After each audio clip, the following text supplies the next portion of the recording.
আসসালামু আলাইকুম তোমাদের সবাইকে। ফাইনালি চট্টগ্রাম বিশ্ববিদ্যালয়ের ভর্তি পরীক্ষার 2025-26 সেশনের অ্যাডমিট কার্ড ডাউনলোড শুরু হয়ে গেছে এবং তোমরা অনেকেই ডাউনলোড করে ফেলছো, অনেকে আবার পারতেছো না। সেটা নিয়ে আলোচনা করব। পাশাপাশি ভাবে এক্স্যাক্টলি কোন জায়গায় তোমার হচ্ছে ভর্তি পরীক্ষা দিতে হবে এটা নিয়ে আলোচনা করব। কারণ হচ্ছে তোমরা সবাই জানো যে আমাদের চট্টগ্রাম বিশ্ববিদ্যালয়ের ভর্তি পরীক্ষাটা 3টা অঞ্চল ফিক্সড করা হয়েছিল, চট্টগ্রাম বিশ্ববিদ্যালয়, ঢাকা বিশ্ববিদ্যালয় এবং হচ্ছে রাজশাহী বিশ্ববিদ্যালয়। তো এখানে অ্যাডমিট কার্ড অনেকে ডাউনলোড করেছো, উপরে লেখা আছে অঞ্চল ঢাকা বা রাজশাহী বা হচ্ছে চট্টগ্রাম। তো এইটা অঞ্চল লেখা আছে, কিন্তু কোন জায়গায় তোমার এক্সাক্ট প্লেসটা সেটা কিন্তু এখনো বলা হয় না। কখন বলা হবে এটা নিয়ে আলোচনা করবো। পাশাপাশি ভাবে এই অ্যাডমিট কার্ডটা কিভাবে ডাউনলোড করবা বা কি প্রসেস তোমার লাগবে সেটা বলবো, এবং অ্যাডমিট কার্ড ডাউনলোড করার পরবর্তী তোমার কি ধরনের করণীয় আছে বা হচ্ছে তোমার এই ভর্তি পরীক্ষা হলে তোমার কি ধরনের জিনিসগুলো মেনটেন করতে হবে এই জিনিসটা নিয়ে বিস্তারিত আলোচনা করবো আজকের এই ভিডিওতে। তো প্রথমেই তুমি হচ্ছে যে কাজটা করবা, ইউনিভার্সিটি.কম অথবা হচ্ছে যে সিইউ অ্যাডমিশন পোর্টাল যে ওয়েবসাইটটা আমাদের আছে চট্টগ্রাম বিশ্ববিদ্যালয়, সেখানে তুমি ঢুকবা। এটা ফোন দিয়ে করতে পারো, ল্যাপটপ দিয়ে করতে পারো, তোমার ইচ্ছা, কোনো সমস্যা নেই। ঢোকার পরে তুমি এরকম একটা ইন্টারফেস পাবে এবং এখানে হচ্ছে অ্যাডমিশন টেস্ট 2025-26 এখানে ঢুকবা। ঢোকার পরে এখানে দুইটা জিনিস আছে, তোমার এটা দরকার নাই, দরকার হচ্ছে এটা লগ ইন করবা। তুমি যে হচ্ছে তোমার যে একটা ভর্তি পরীক্ষা আবেদন করার সময় তোমার ফোনে যে হচ্ছে ইউজার আইডি বা পাসওয়ার্ড গিয়েছিল ওইটা দিয়ে তুমি হচ্ছে এখানে লগ ইন করবা। আমার এখানে অটোমেটিক একটা করা আছে, আমি এখানে জাস্ট লগ ইন করে ফেলবো। মানে এখানে তুমি তোমার যে ইউজার আইডি বা পাসওয়ার্ডটা আছে সেটা তুমি দিবা, তারপর অটোমেটিক তোমার এখানে লগ ইন করবা, ঠিক আছে? তারপর দেখো আমি যার কথা বলতেছিলাম, যে জিনিসটা এখানে আমরা একটা ইন্টারফেস আসছে। তো এখানে হচ্ছে পার্সোনাল, তারপর একাডেমিক এন্ড অ্যাপ্লিকেশন, তুমি আসবা কোথায়? অ্যাপ্লিকেশনে। অ্যাপ্লিকেশন আসার পরে এই যে এখানে দেখতে পারবা সিলেক্ট ইউর ইউনিট, মানে হচ্ছে তুমি কোন ইউনিট আবেদন করেছো সেটা এখানে শো করবে। তো এখন সে হচ্ছে এ ইউনিট এবং হচ্ছে বি ইউনিট দুইটাতে আবেদন করেছে, ডিতে আবেদন করে। তার মানে এ ইউনিটটা একটু দেখি, এ ইউনিটের হয়তো বা অ্যাডমিট কার্ড ডাউন করা যাচ্ছে, এ এবং ডি ডাউন করা যাচ্ছে, বি এখনো হয় না। দেখো এই যে বি আমি প্রেস করি, দেখো এখানে বি কিন্তু এখনো আসে নাই, যে পেইড আছে বাট অ্যাডমিট কার্ডের কোনো অপশন দেওয়া নেই। তার মানে এ ইউনিটে আমি ক্লিক করি, যারা ডি ইউনিটে পরীক্ষা দিবা তারা ডি ইউনিটে ক্লিক করবা, তোমার অ্যাডমিট কার্ডে শো করবে, এই যে এরকম একটা ইন্টারফেস শো করবে, এটা হচ্ছে অ্যাডমিট কার্ড। তো আমি এখানে প্রেস করলাম, তারপর হচ্ছে অটোমেটিক্যালি আমার হচ্ছে অ্যাডমিট কার্ড ডাউনলোড হয়ে গেছে। এই যে আমি অ্যাডমিট কার্ডে আমি চলে গেলাম, ডাউনলোড হয়ে গেছে, ঠিক আছে? এখন এই যে অ্যাডমিট কার্ড ডাউনলোড হয়ে গেল, আমার যে জিনিসটা যেটা আমি তোমাকে বুঝাবো সেটা কোনটা, সেটা হচ্ছে যে এখানে সেটা হচ্ছে এখানে এই যে পরীক্ষার অঞ্চল, পরীক্ষার অঞ্চল এখানে লেখা আছে চিটাগং, ঠিক আছে? লেখা আছে কি বলো, সেটা হচ্ছে চিটাগং লেখা আছে। এখন চিটাগং বলতে বোঝাচ্ছে চট্টগ্রাম বিশ্ববিদ্যালয়।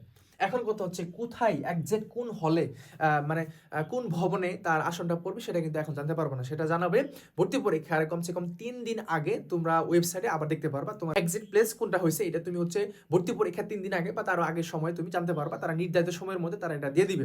এখন আপাতত তুমি জানতে পারবা না যে এই ভবনে আমার আসনটা পড়ছে, ওই ভবনে আসন পড়ছে, এটা এখন জানতে পারবা না, সেটা জানতে পারবা ভর্তি পরীক্ষার 3 দিন আগে বা এরকম সময় তুমি জানতে পারবা, ঠিক আছে? এখন কথা হচ্ছে যে এখানে সময় দেওয়া আছে, তার পরীক্ষা 2 তারিখে, 2 জানুয়ারি পরীক্ষা, এবং হচ্ছে সময় দেওয়া আছে 10টা 30 তার সময় এখানে দেওয়া আছে।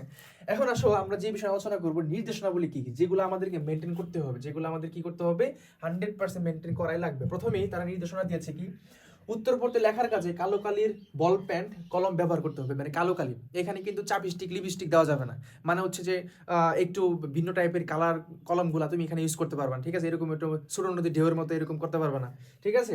তো পেন্সিল বা অথবা তরল কালির কলম ব্যবহার সম্পূর্ণভাবে নিষিদ্ধ, মানে পেন্সিল দিয়ে অনেকে এরকম দাগায়, মানে বিভিন্ন এরকম দাগায়, এটা করা যাবে না। তারপর হচ্ছে কি, পরীক্ষা কেন্দ্রে প্রবেশের জন্য ও পরীক্ষায় অংশগ্রহণের জন্য এই প্রবেশপত্রে 1 কপি রঙিন, মানে তোমার যে প্রবেশপত্রটা সেটা হচ্ছে তুমি কয়েকটা করে রাখবা, সমস্যা কি, তুমি ডাউনলোড করে তারপর কয়েকটা তুমি করে রাখবা, সমস্যা নেই। তারপর 1 কপি তোমার নিয়ে যেতে হবে কোথায়, ভর্তি পরীক্ষার হলে। এখানে বলছে পরীক্ষা কেন্দ্রে প্রবেশের জন্য পরীক্ষায় অংশগ্রহণের এই প্রবেশপত্রে 1 কপি রঙিন অথবা সাদা কালো প্রিন্ট এবং উচ্চ মাধ্যমিক যেটা এইচএসসি বলি আমরা, যেটা হচ্ছে এইচএসসি, এইচএসসি যে জিনিসটা আছে, এইচএসসি যে উচ্চ মাধ্যমিক শিক্ষা বোর্ডের যে হচ্ছে মূল রেজিস্ট্রেশন কার্ডটা তোমার নিয়ে যেতে হবে, এবং এ লেভেল এটা তোমার দরকার নেই। পরীক্ষা অংশগ্রহণের সময় পরীক্ষা কেন্দ্রে পরিদর্শককে চাহিদা অনুযায়ী এই সকল কাগজপত্র প্রদর্শন করতে হবে, মানে পরীক্ষক তোমাকে দেখবে যে তুমি আসলে ঠিক কিনা বা হচ্ছে কোনো ধরনের সমস্যা আছে কিনা, কারো হয়ে পরীক্ষা দিতে আসছো কিনা ইত্যাদি। এখন বলা হচ্ছে পরীক্ষায় সহায়ক হিসেবে ব্যবহারের জন্য এফএক্স, এই যে ক্যালকুলেটরের যে কথা বলি, FX100 এর সকল ইউনিটের জন্যই, মানে যে ইউনিটে ম্যাথ আছে তুমি নিতে পারবা, FX100 বা তার নিচের যে ক্যালকুলেটরগুলো আছে এগুলো তুমি নিতে পারবা, ঠিক আছে?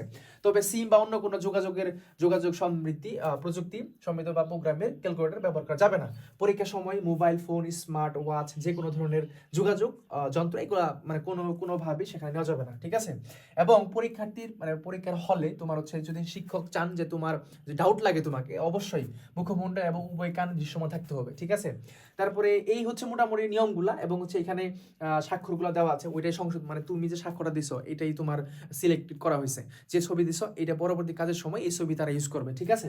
এবং সেটাই হচ্ছে রিয়েল হিসেবে তারা গণ্য করবে।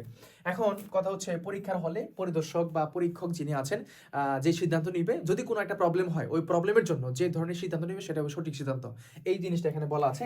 এবং 7 নাম্বার যেটা হচ্ছে তোমার আলোচনার অংশ, সেটা হচ্ছে ভবন, কক্ষ নম্বর, পরীক্ষার ফলাফল, সাক্ষাৎকার তারিখ, স্থান, সাময়িক, চূড়ান্ত ভর্তির যাবতীয় তথ্য ইত্যাদি উপযুক্ত সময় অ্যাডমিশন ওয়েবসাইট, এই যে আমাদের যে ওয়েবসাইটটা আছে চট্টগ্রাম বিশ্ববিদ্যালয়ে, এই ওয়েবসাইটে প্রদর্শিত থাকবে। পরীক্ষার্থীদের নিজ নিজ দায়িত্বে যথাসময় ওয়েবসাইটে হতে তথ্য সংগ্রহ করতে হবে, সেটা আমরাই তোমাদেরকে বলে দিব যে হচ্ছে সেটা প্রকাশ হয়েছে কিনা। তো এই হচ্ছে মোটামুটি তোমাদের জিনিসটা। সবচেয়ে গুরুত্বপূর্ণ জিনিস হচ্ছে একজ্যাক্ট কোথায় প্লেসটা হয়েছে সেটা তুমি পরে জানতে পারবে, এখনো জানতে পারবে না। যখন সেই নোটিশটা আসবে আমরা তোমাদেরকে বলে দিব পোস্টের মাধ্যমে যে হচ্ছে শুরু হয়েছে বা দেখে নাও, ঠিক আছে? আর FX 100 ক্যালকুলেটর তুমি ইউজ করতে পারবা, এবং এখানে কোনো ধরনের ডিভাইস তুমি নিতে পারবা না, নিলে কিন্তু পরে ঝামেলা হয়ে যাবে, ঠিক আছে? এটা করবা না। তাহলে আশা করছি বুঝতে পারছো এই আজকের এই ভিডিওর মাধ্যমে, একটু লং একটা ভিডিও হয়েছে। তো এখানে কিভাবে আবেদন তোমার হচ্ছে কিভাবে অ্যাডমিট কার্ড ডাউনলোড করবা সেটাও বলছি, এবং হচ্ছে পরবর্তী কি নির্দেশনাগুলো আছে এটাও বলছি। আশা করছি সবাই বুঝতে পেরেছো। সবার জন্য শুভকামনা থাকবে।